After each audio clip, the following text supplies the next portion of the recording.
मी माफी मागतो, मराठी माणसाची माफी मागतोय. बोल.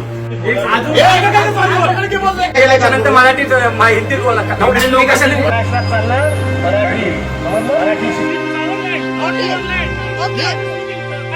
अगर आप अपने भारत देश से प्यार करते हैं तो एक मिनट के लिए रुक कर मेरी ये बात जरूर सुनिए। मान लो आप सड़क पर फोन पर अपनी माँ से अपनी मातृभाषा में अपने गांव की भाषा में बात करते हुए चले जा रहे हैं। अचानक से कुछ लोग आकर के आपको धक्का मारते हैं, आपको पीटने की कोशिश करने लगते हैं। कहते हैं कि ये भाषा यहाँ पर नहीं चलेगी, अगर यहाँ की भाषा नहीं आती तो यहाँ से बाहर निकल जाओ। सोचिए आपको कैसा लगेगा, गुस्सा आएगा, आपको लगेगा कि ये सब क्या हो रहा है। हो सकता है ऐसी कोई घटना अभी तक आपके साथ ना घटी हो और मैं चाहूंगा कभी घटे भी ना, लेकिन दोस्तों इस तरह की घटनाएं आज देश में बहुत ज्यादा बढ़ गई हैं। अभी कुछ दिन पहले की ही बात है, मुंबई के एक सुपरमार्केट में काम करने वाले कर्मचारी को इसलिए पीटा गया क्योंकि वो मराठी नहीं बोल पाया। उसे घुटनों पर बिठाया गया और माफी मंगवाई गई। इसके कुछ दिन पहले ही महाराष्ट्र में ही एक सिक्योरिटी गार्ड को मराठी न जानने की वजह से बेरहमी से लातों से मारा गया। इसके अलावा बेंगलोर में भी इस तरह की बहुत सारी घटनाएं देखने को मिली है। जैसे हाल ही की एक घटना में एक ऑटो ड्राइवर ने एक लड़की को हिंदी न बोलने की वजह से गालियां दी और अपनी ऑटो से उतार दिया। साथ ही वहां की भीड़ ने भी कन्नड़ बोलो के नारे लगाए। दोस्तों ऐसी ही न जाने कितनी घटनाएं भारत देश में भाषा को लेकर के सामने आ रही हैं। सोचने वाली बात यह है कि एक तरफ जहां हम वसुधैव कुटुंबकम की बात करते हैं, यानी सारा विश्व एक परिवार है,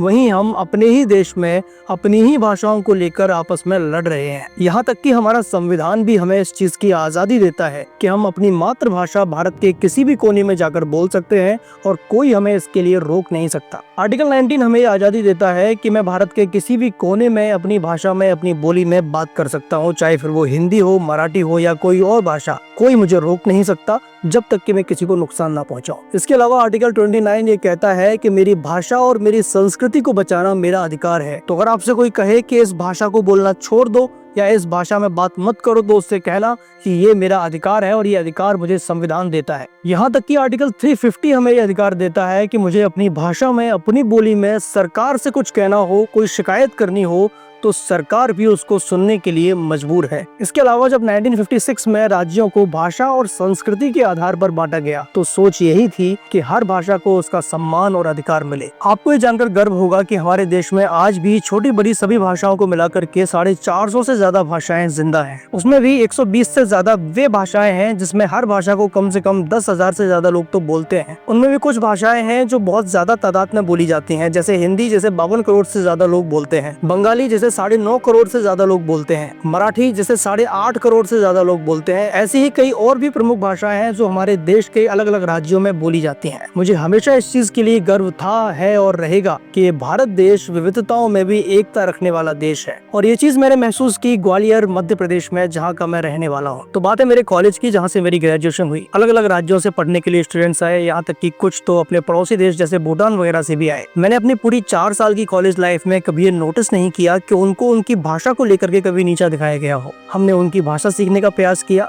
उन्होंने मन किया कि वो हमारी हिंदी भाषा को सीखे। और वास्तव में भाषा का यही काम है, वो हमें जोड़ने का काम करती है, न कि तोड़ने का। भाषा को लेकर नफरत फैलाने वाले लोगों की मुझे एक बात समझ में नहीं आती। मुंबई में बॉलीवुड है, ज्यादातर फिल्में हिंदी में बनती हैं, बड़े बड़े सितारे शाहरुख, सलमान सभी हिंदी में फिल्में बनाते हैं। फिर ये लोग कभी उनसे क्यों नहीं कहते कि हिंदी में फिल्में मत बनाओ, मराठी में फिल्में बनाओ, क्योंकि बॉलीवुड मुंबई की शान है, उनकी कमाई उससे जुड़ी हुई है। लेकिन एक मॉल में काम करने वाले कर्मचारी को भाषा को लेकर पीटते हैं, एक सिक्योरिटी गार्ड को लातों से मारते हैं, ये कौन सा दोगलापन है? अगर हिंदी फिल्मों से कोई दिक्कत नहीं है, हिंदी फिल्मों में काम करने वाले इन अभिनेताओं से कोई दिक्कत नहीं है, फिर हिंदी बोलने वाले ये गरीब मजदूर और आम जनता के लिए ही ये नफरत क्यों याद आती है? मैं अब आपसे एक आखिरी सवाल पूछता हूँ, अगर हम अपनी भाषाओं को लेकर ही इस तरह आपस में ही लड़ते रहे तो हमारे वसुधैव कुटुंबकम के सपने का क्या होगा? क्या हम ऐसा नहीं कर सकते कि जब हमारे राज्य में, हमारे शहर में कोई दूसरी भाषा बोलने वाला व्यक्ति आए तो हम उसकी भाषा के कुछ शब्द सीखने का प्रयास करें और अपनी भाषा के कुछ शब्द उसको सिखाने का प्रयास करें?